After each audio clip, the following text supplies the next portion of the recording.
Et en attendant Cannes, arrêtons-nous sur un film qui fait l'événement aujourd'hui. Son titre, « Mes nuits sont plus belles que nos jours ». C'est le dernier film d'Andrzej Djoulavski, avec en vedette, je ne vous l'apprends sans doute pas, Sophie Marceau et Jacques Dutronc. La sortie du film est entachée d'un zeste de polémique, rien de plus. Anne Poncinet, que voici. Un nom à l'affiche du film de Andrzej Djoulavski, celui de Raphaël Biédou. C'est elle qui a écrit le livre « Mes nuits sont plus belles que vos jours ». Et elle a demandé qu'on enlève son nom du générique, considérant que Djoulavski n'avait fait que piétiner son œuvre. C'est dire que l'adaptation est libre, même si la trame du récit reste la même. Le récit d'une rencontre entre Blanche, Sophie Marceau et Lucas, Jacques Dutronc.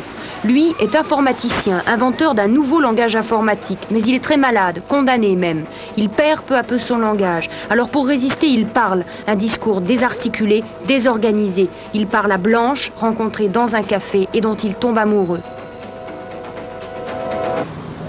J'ai le cœur qui bat. Si battez pas, vous seriez mort. Il est trop tard pour boire maintenant. Comment trop tard? Oui, trop tard maintenant, il faut dîner. J'ai pas faim, je viens de me faire un cheese. Cheese. Hein? Je veux dire aussi Wistiti Sex. Je comprends pas. C'est un rigolo, vous? Un film déroutant, parfois gênant, qui ne laissait aucun spectateur indifférent cet après-midi à l'issue de la première séance. J'ai été vraiment prise à fond dans ce film. Il y a des moments où je me demandais ce que je faisais là. J'avais envie même de partir et puis il y avait quelque chose qui me retenait. C'est vrai qu'on n'a pas envie de sortir, on est dans un monde et je crois que c'est très beau et c'est très bien construit et bien mené. C'est un film où tout est surfait, les gens s'agitent comme des pantins hystériques. C'est très, très, très mauvais. Hein. C'est un film, je le conseillerais à tout le monde. J'aurais rien à dire pour pousser quelqu'un à aller voir ce film. C'est un film qui change de l'ordinaire. C'est des sentiments qu'on n'a pas, on voit pas souvent au cinéma. Et... Enfin, j'ai bien aimé personnellement. Voilà, retour au football, chose promise, chose due. On jouait donc ce soir pour le compte des Coupes d'Europe. Essayons de faire le point. Jean Mamère, à première vue, c'est un triomphe pour les Italiens. Triomphe italien, nous l'avions dit dans ce début de ce journal. 3 clubs présents en demi-finale, 3 clubs seront présents en finale, Milan, Gênes et Naples. Nous allons revenir sur toutes ces rencontres en Coupe des Champions, en Coupe des Coupes et en Coupe de l'UEFA. Vous aurez 5 des 6 demi-finales avec un joli festival de buts. Et l'on commence bien sûr par l'exploit de cette soirée. Milan AC contre Real de Madrid. Le Real de Madrid qui a pris sa leçon de football avec ce premier but d'Ancelotti sur une énorme erreur du gardien du Real Madrid, Bouillot, trop avancé. 1-0, on joue depuis 18 minutes. Ricard commence le festival hollandais de la tête 7 minutes plus tard. 2-0, Milan est déjà qualifié. 3e but pour Gullit, là encore, bel exploit physique. Regardez, il saute très haut de la tête et inscrit le 3e but. 3-0, c'était le score à la mi-temps. Milan ajoutera 2 autres buts par Van Basten tout d'abord, petit festival personnel, et Donadoni. À la 60e minute, le score était fait 5-0, donc Milan qualifié. Galatasaray contre Bucarest avec le premier but pour Galatasaray, un but de Kunait en 2 temps sur ce coup franc. Égalisation en fin de rencontre par Bucarest de Dumitri Tchèchkou et Bucarest est qualifié. Sampdoria de Gênes, festival, 3 buts, premier but de Cerezo, 2e but pour Docena et 3e but pour Salzano. C'était en Coupe des Coupes. Maintenant, toujours 2e demi-finale de la Coupe des Coupes. Barcelone inscrit le premier but par Lineker. C'est Sofia qui ouvre le score par Stoichkov. Lineker égalise à la 25e minute pour Barcelone. Et Barcelone se qualifiera finalement grâce à 2 buts. Et l'emporte 2-1. Nous ne verrons pas le 2e but. En Coupe de l'UEFA, Naples, sur le terrain du Bayern, ouvre le score une première fois par Careca sur cette belle passe de Maradona. Et Naples se permet même de mener un moment 2-0, toujours sur le terrain du Bayern grâce à ce 2e but de Careca. Il faudra en fin de rencontre un tir de Wolfhard pour réduire la marque et finalement le Bayern égalisera à la 79e par Reuter, mais cela ne suffira pas, le Bayern est éliminé. Il manque donc un match et 2 buts, celui du Dynamo de Dresde et celui de Stuttgart, match nul entre les 2 équipes, mais c'est finalement Stuttgart qui s'est qualifié. Alors petit récapitulatif très rapide, en Coupe des Champions donc, la finale opposera le Milan AC au Steaua de Bucarest, cela se déroulera le 24 mai à Barcelone. En Coupe des Coupes, ça sera la Sampdoria de Gênes qui sera opposée à Barcelone. La finale se déroulera le 10 mai à Berne. Et enfin, en Coupe de l'UEFA, les 3 et 17 mai, le match aller aura lieu à Naples. Et le match retour aura lieu à Stuttgart, la finale opposant bien sûr Naples et Stuttgart. Merci Jean. Après l'avalanche de buts, une avalanche de chiffres sur les marchés financiers cette fois. La bourse de Paris clôture à la hausse, plus 0,47%. À New York, Wall Street est également très bien orientée ce soir. Confirmation, Jean-Claude Renaud, que voici.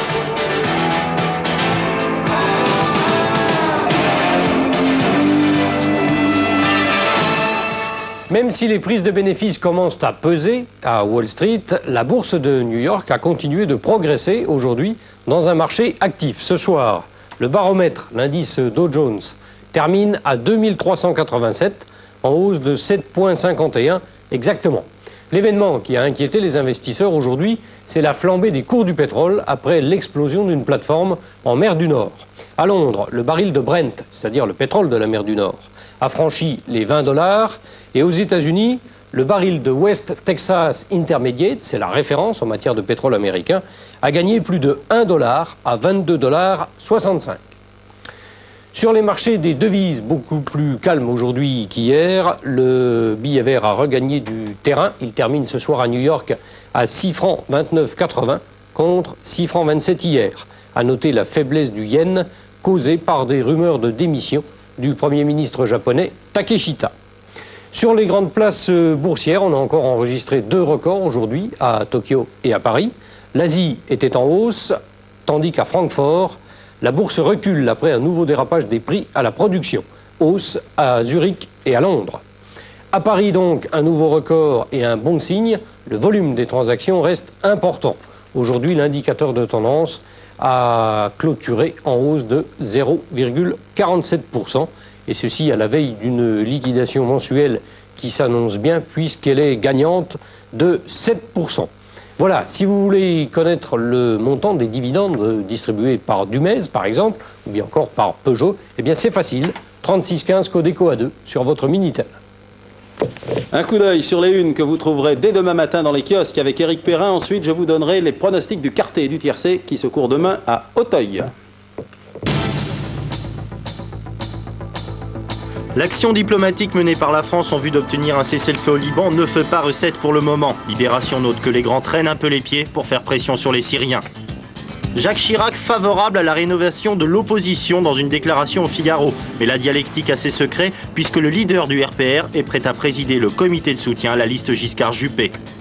Automobiliste, attention, le permis nouveau arrive d'ici 2 ans. Le Parisien vous initie, le Dauphiné libéré lui compte les mauvais points et distribue les images. L'humanité fait les comptes, l'humanité qu'on va voir arriver fait les comptes. Renault et Peugeot font des bénéfices, les salaires stagnent, les autos étrangères arrivent. Pour l'hebdo communiste, il y a une erreur de calcul. Le malheur du plus grand nombre fait le bonheur de quelques-uns. L'événement du jeudi enquête sur la Libanaise Connection, drogue, corruption, piraterie, le tout avec la complicité de quelques hommes d'affaires occidentaux. Les péripéties sexuelles des hommes politiques n'intéressent pas les Français, mais Britanniques et Américains s'en délectent. The Key, bimensuel tout en anglais ou presque, mène l'enquête dans la langue de Shakespeare. Comme le fameux fromage, c'est inscrit dessus. La revue des journaux des temps passés vous invite pour un voyage dans les gazettes de nos grands aînés. Bienvenue à ce numéro 1 qui présente en plus des tirés à part de la presse de 1789. Voilà, il y a un quartet, un tiercé demain sur l'hippodrome d'Auteuil. 22 partants. Pierrette Brest a fait son choix. Le voici. Le 2, le 15, le 4, l'As, le 12, le 6, le 7 et le 16. Je récapitule tout doucement. 2, 15, 4, As, 12, 6, 7 et 16. J'espère que vous avez eu le temps de noter. On enchaîne avec l'agenda de demain, signé Louis Carzou. Ce jeudi 20 avril, suite du sommet franco-allemand avec la première réunion à Paris du Conseil de défense franco-allemand présidé par François Mitterrand et Helmut Kohl. Cette structure militaire bilatérale reste unique en Europe. En sport, rendez-vous en Haute-Savoie pour le championnat de France de ski de vitesse. Cette spécialité sera d'ailleurs discipline de démonstration aux prochains Jeux olympiques d'hiver. Sur l'agenda du bicentenaire, rendez-vous à Lille pour le colloque national de la Ligue des droits de l'homme consacré à la Révolution française et le problème de la citoyenneté. Et pour tous les gourmets, rendez-vous à Rochefort, en Charente-Maritime, pour la semaine des arts culinaires. Eh bien oui, j'ai vu.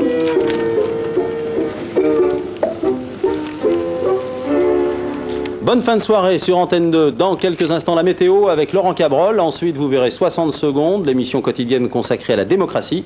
Aux alentours de minuit, c'est Jacques Chancel. Aux alentours de minuit, c'est dépassé déjà. Aux alentours de minuit 10, minuit 15, c'est Jacques Chancel qui prendra le relais avec Figure. Chancel reçoit ce soir la pianiste Janine Reiss. Merci d'avoir choisi Antenne 2 et à demain. Bonsoir.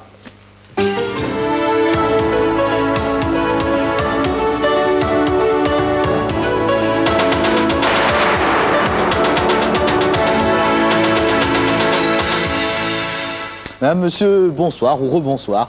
Nous avons toujours sur la France cette dualité entre deux masses d'air. L'une d'air froid qui arrive par le nord, l'une d'air chaud qui arrive par le sud. Chaque masse d'air draine derrière elle quelques nuages qui sont peu porteurs d'ondées, mais enfin tout de même des nuages assez menaçants. Et nous allons donc les retrouver sur la carte du temps prévue pour la mi-journée de demain. Les voici ces nuages. Alors la masse d'air froid, bien sûr, va recouvrir une bonne moitié nord du pays en donnant des températures, nous le verrons dans un instant, relativement froides. Mais surtout des nuages sur le nord, la Champagne, les Ardennes, également la Lorraine, l'Alsace, probablement sur le Jura, mais également la région Rhône-Alpes. Toute cette partie de la France sera sous une couche nuageuse assez intense, ailleurs de très belles éclaircies, et sur la moitié sud, de très belles éclaircies également, avant l'arrivée d'une autre masse nuageuse, cette fois-ci donc drainée par un air chaud, qui arrive d'Espagne et qui va progressivement l'emporter sur le midi de la France. Alors, nous avons beaucoup parlé de température, ces températures, les voici. Pour demain matin, regardez, elles sont bien fraîches, pour ne pas dire froides, 0 degré, des gelées à Rouen, 1 petit degré seulement à Rennes, sous abri. Nous irons jusqu'à 8 degrés sur la Provence, la Côte d'Azur et la Corse. Pour l'après-midi de ce jeudi, un thermomètre qui restera bien pâle pour la saison, notamment sur la moitié nord, 10 à 14, 15 degrés seulement, mais sur la moitié sud, il va bien grimper avec une pléiade de 20 degrés le long du littoral méditerranéen, 17 degrés à Toulouse, mais vous voyez, 11 degrés seulement à Grenoble. Hors de nos frontières, maintenant, la météo européenne, comme chaque soir, à la même heure. Voici du soleil sur Tunis. Quand je dis européenne, c'est européenne et africaine. Tunis, 19 degrés. À Rome, 18 degrés, mais de la pluie sur Lisbonne et Madrid. C'est la fameuse poche d'air chaud qui monte. 12 à Genève et 10 degrés à Berlin. Nous terminons avec l'éphéméride. Demain, nous fêterons les Odettes. Bonne fête Odette. Un soleil qui va se lever à 6h52. Merci de nous avoir prêté attention. Bonsoir.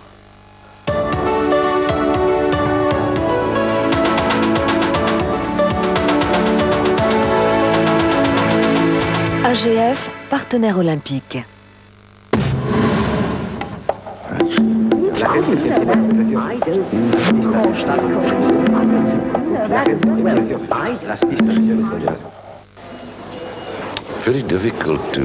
Il est très difficile de donner une évaluation objective parce que c'est une chose d'avoir la démocratie sur le papier, dans des accords, dans des déclarations, et c'en est une autre de l'appliquer en pratique à un peuple. Dire de la constitution d'un pays qu'elle est complètement démocratique alors que son peuple meurt de faim, alors qu'ils n'ont pas d'instruction, de commerce, pas d'espoir, de futur, la pauvreté, la famine, maladie, ignorance, je ne pense pas que cela soit la démocratie. De ce point de vue, je crois que le monde n'est pas plus démocratique aujourd'hui qu'il y a 30, 40 ou 50 ans. Nous ne sommes pas au premier rang en ce qui concerne les droits fondamentaux de l'homme, mais nous sommes loin de la dernière place lorsqu'il s'agit des droits essentiels des hommes, quelle que soit la couleur de leur peau. Il y a un grand avenir pour tous les gens d'Afrique du Sud, bien plus grand que dans la plupart des autres pays du monde. Renforcer la démocratie, nous nous y consacrons, nous n'avons pas atteint le bout de la route, nous ne prétendons pas à la perfection, mais nous sommes sur la voie.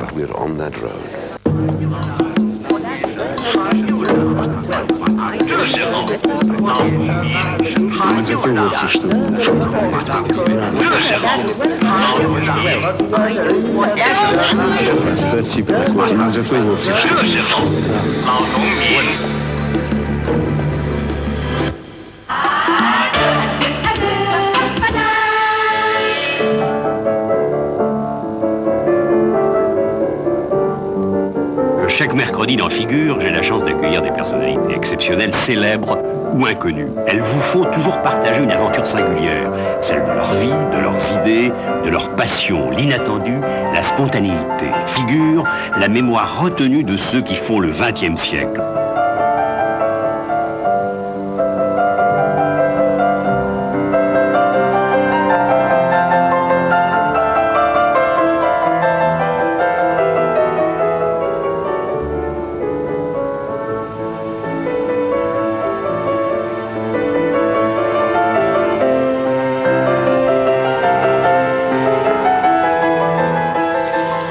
Janine Reis, vous êtes de ces anonymes qui donnent un supplément de talent, parfois de génie, aux plus grandes stars de ce siècle. Et pour une fois, le mot star est raisonnablement employé. Il désigne de véritables personnalités. Ce n'est pas toujours le cas. Vous avez, je dirais, la vanité de votre modestie. C'est avec humilité que vous exercez votre métier et il m'est agréable aujourd'hui de vous installer au premier plan, c'est-à-dire en pleine lumière. Vous êtes celle qui fait répéter, parfois à longueur de journée, ou Placido Domingo, ou Ruggero Raimondi, ou Jesse Norman, ou Kiriti Kanawa, ou John Sutherland, ou autrefois Maria Callas, et même de très grands chefs d'orchestre, on peut parler de Karajan. Vous êtes maître de chant, et peut-être pourrais-je dire que vous êtes maître de musique. Alors, est-ce la bonne expression? Est-ce le bon métier? Maître de chant, maître de musique?